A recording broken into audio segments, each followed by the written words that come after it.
दोस्तों कैसे हैं आप सब लोग। दोस्तों देखिए, आज के समय में अगर कोई महिला पुलिस थाने में जाकर ये कहती है कि मेरे साथ में मेरे पति और मेरे ससुराल वालों ने मारपीट की है और मुझे दहेज के लिए तंग परेशान किया है, मेरे साथ में क्रूरल्टी की है, मुझे मानसिक और शारीरिक तौर से मुझे प्रताड़ित किया गया है। तो जब इस तरह के एलिगेशन कोई महिला अगर पुलिस थाने में लगाती है, तो उसकी आप यकीन मानिए कि उसकी एफआईआर दर्ज की जाती है। और सही कौन है, गलत कौन है, ये तो बाद की बातें हैं, लेकिन प्राइमरी स्टेज पे पति और उसके जो घरवाले हैं, जो सास-ससुर हैं, उनको बेचारों को तकलीफ़ एक बार झेलनी पड़ती है, पुलिस थाने के चक्कर काटने पड़ते हैं, बेवजह की जो बदनामी है, वो सहन करनी पड़ती है और आगे न जाने कितने केसों में उनको जो है वास्तव में क्रूरल्टी तो उनको झेलनी पड़ती है। तो दोस्तों ये सब क्यों होता है? ये सब ये होता है कि महिलाओं को जो अधिकार दिए गए हैं, ये उनकी सुरक्षा के लिए दिए गए थे। लेकिन आज के समय में ज़्यादातर महिलाएँ इस अधिकार का दुरुपयोग करती हैं और इस अधिकार का जब दुरुपयोग किया जाता है, तो उसमें जो हैरेसमेंट होता है, वो पति का होता है और उसके जो है घर परिवार वालों का होता है। तो दोस्तों अब क्या है कि जब जिस तरह से संसद में अब नए कानूनों को लाया जाएगा, पुराने कानूनों से उनको प्रतिस्थापित किया जाएगा। तो यहाँ पे अब मेरे हिसाब से पति को बहुत बड़ी राहत मिलने वाली है, क्योंकि जिस तरह के संकेत अब जो है अमित शाह जो हमारे देश के गृह मंत्री हैं जिन्होंने दिए हैं, उस संकेतों से अब ये लगता है कि शायद पत्नी के लिए अब आगे 490 की एफआईआर को दर्ज कराना और उसको रन करना, आगे प्रोसीड करना उसको इतना आसान नहीं होगा, क्योंकि नए कानूनों में जो बदलाव होगा वो पति के लिए बहुत महत्वपूर्ण होगा। इसमें दोस्तों सबसे बड़ी बात ये आती है कि अब जो है शादी का जो है सबसे पहली बात ये है कि शादी का जो प्रमाण पत्र वो पत्नी को देना पड़ेगा। ये पत्नी को साबित करना पड़ेगा कि उनकी एक जेन्युइन शादी है, उनकी शादी की जो है वैलिड है। इस तरह से नहीं कि वो साथ में रह रहे हैं और उन्होंने जो है मारपीट की और आप जो है 498 ए का जो है मिसयूज़ करते हुए उनके खिलाफ कोई इस तरह का एलिगेशन लगाते हैं और एफआईआर दर्ज करवाते हैं। तो प्राइमरी स्टेज पे अगर शादी का प्रमाण पत्र कोई भी वाइफ़ नहीं दे पाती है या कोई भी जो महिला इस तरह का जो है एलिगेशन लगाती है, अगर वो इस बात को प्रूफ नहीं करती है कि हम दोनों शादी में हैं, शादी का वैलिड प्रमाण पत्र उनके पास होना चाहिए। अगर नहीं है तो प्राइमरी स्टेज पर ही पति इस एफआईआर को खारिज करवा सकता है।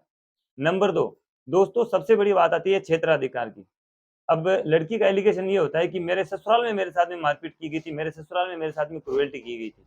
और इसी क्रूरल्टी और मारपीट के आधार पे वो अपने पीहर में, चाहे वो दूसरे राज्य में है या दूसरे जिले में है, वो अपने पीहर में आकर उसका जो है एफआईआर दर्ज करवाती है, उसके खिलाफ एलिगेशन लगाती है।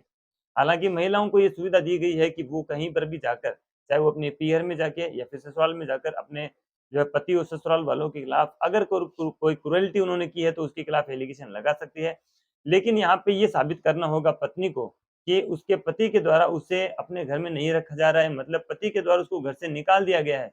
ऐसी स्थिति में ही वो 498 की एफआईआर अपने पीहर के जो पुलिस थाना जो भी उसका लगता है वहाँ से दर्ज करवा सकती है। अगर वो इस चीज़ को साबित नहीं कर पाती है कि उसके पति ने उसको निकाला था, तो फिर शायद वो वहाँ से एफआईआर दर्ज नहीं करवा सकती। और दोस्तों ये है कि 498 में कई बार आपने ऐसा देखा होगा कि पत्नियाँ 1-1 साल तक अपने घर परिवार में बैठ जाती है और उसके बाद में एफआईआर दर्ज करवाती है। अब ये होगा कि उनको देरी का जो कारण है वो बताना पड़ेगा। अगर वो देरी का कारण नहीं बता पाती हैं तो वो उनकी जो एफआईआर है वो दर्ज नहीं की जाएगी और अगर दर्ज की भी जाती है, तो दोस्तों उस एफआईआर को प्राइमरी स्टेज पर आप खारिज करवा सकते हैं। और दोस्तों नंबर 4 सिचुएशन ये है, जहाँ पे पत्नी को साबित करना पड़ेगा कि अगर कोई भी पत्नी के द्वारा ये एलिगेशन लगाया जाता है कि उसके पति और उसके सास-ससुर के द्वारा क्रूरल्टी की गई है और मारपीट की गई है, दहेज के लिए तंग परेशान किया गया है, तो उसे इस बात को साबित करना होगा। अगर पत्नी इस बात को साबित नहीं कर पाती है, तो उसका एफआईआर जो है रद्द कर दिया जाएगा। आप 482 सीआरपीसी में जाके उसकी एफआईआर को रद्द करवा सकते हैं।